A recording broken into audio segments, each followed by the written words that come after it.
जय माता दी दोस्तों। नवरात्रि की अष्टमी तिथि का सबसे ज्यादा खास महत्व माना जाता है, क्योंकि नवरात्रि के हम 9 दिनों तो माँ दुर्गा के 9 रूपों की पूजा उपासना करते हैं। लेकिन अष्टमी और नवमी तिथि पर माता के 9 स्वरूपों में कन्याओं में माता के 9 स्वरूपों को ढूंढते हैं और उनकी पूजन उपासना करते हैं, जिन्हें साक्षात ही माँ दुर्गा का प्रतीक माना जाता है। इसके साथ ही एक बटुक भी कन्याओं के साथ होता है, जो कि भैरव का रूप माना जाता है। तो दोस्तों, आज की इस वीडियो में मैं आपको नवरात्रि के अष्टमी नवमी तिथि के उपलक्ष्य में कन्या भोज की व्रत कथा का रसपान कराने जा रही हूँ। तो चलिए वीडियो शुरू करते हैं। अगर आपको हमारी वीडियो अच्छी लगी हो तो लाइक शेयर और सब्सक्राइब करना ना भूलें। कन्या पूजन का जब तक कन्या पूजन ना की जाए तब तक नवरात्रि व्रत के पूर्ण फल की प्राप्ति नहीं हो पाती। लेकिन कन्या पूजन में भी जो कन्या की आयु है वह 10 साल से ज्यादा नहीं होनी चाहिए।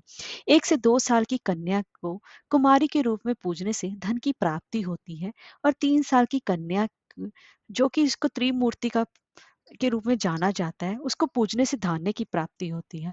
और 4 साल की कन्या को कल्याणी के रूप में पूजने से सुख की प्राप्ति होती है।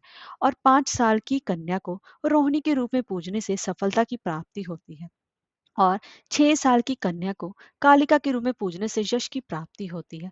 और 7 साल की कन्या को चंडिका के रूप में पूजने से समृद्धि की प्राप्ति होती है। और 8 साल की कन्या को शांभवी के रूप में पूजने से पराक्रम की वृद्धि होती है।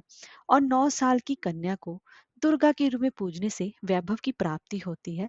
और 10 साल की कन्या को सुभद्रा के रूप में पूजने से सौभाग्य का आशीर्वाद मिलता है। कन्या पूजन के दौरान सबसे पहले तो आपको माता दुर्गा की पूजन उपासना करनी चाहिए, और उसके बाद छोटा सा हवन करना चाहिए।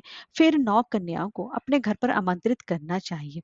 और कन्याओं को भोजन करवाने से पहले उनके जब आए कन्या आपके घर, सबसे पहले उनके पैर धोने चाहिए, और उसके बाद उन्हें किसी सही जगह पर स्वच्छ आसन पर बैठाना चाहिए। कन्याओं के पूजने से पहले माता को भोग लगाकर और उन तभी माता के कन्याओं को फिर पूजना चाहिए। कन्या पूजने के लिए कन्याओं को हलवा, पूरी, चना, खीर का भोग लगाना चाहिए। इसके बाद कन्याओं के हाथ धुलवाकर उनको उनके आसन पर बिठाना चाहिए, और फिर उनको दक्षिणा देनी चाहिए। तभी कन्या पूजन के व्रत की पूर्ण फल की प्राप्ति हो पाती है। तो अब जान लेते हैं कि कन्या पूजन और भोज की प्रथा कब से प्रारंभ हुई थी। वैष्णो देवी की कथा के अनुसार माता के भक्त निसंतान पंडित श्रीधर ने एक दिन कुमारी कन्याओं को भोजन पर आमंत्रित किया। वहां पर माता रानी कन्या के रूप में आकर उन कन्याओं के बीच बैठ गई। सभी कन्या तो भोजन करके चली गई, परंतु माता रानी वहीं पर बैठी रही। उन्होंने पंडित श्रीधर से कहा कि तुम एक भंडारा रखो, भंडारे में पूरे गांव को आमंत्रित करो। इस भंडारे में भैरवनाथ भी आया, और वहीं पर उसके अंत का प्रारंभ भी हुआ।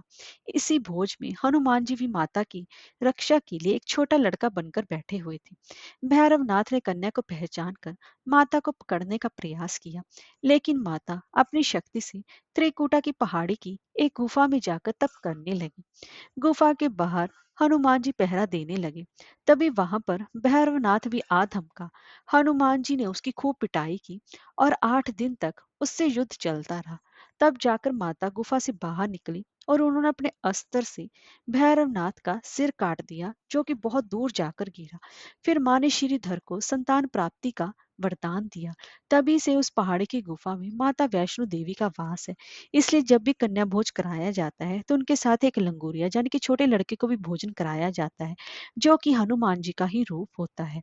ऐसी मान्यता है कि कन्या भोज के दौरान 9 में से एक कन्या साक्षात माता का रूप ही होती है। जय माता दी।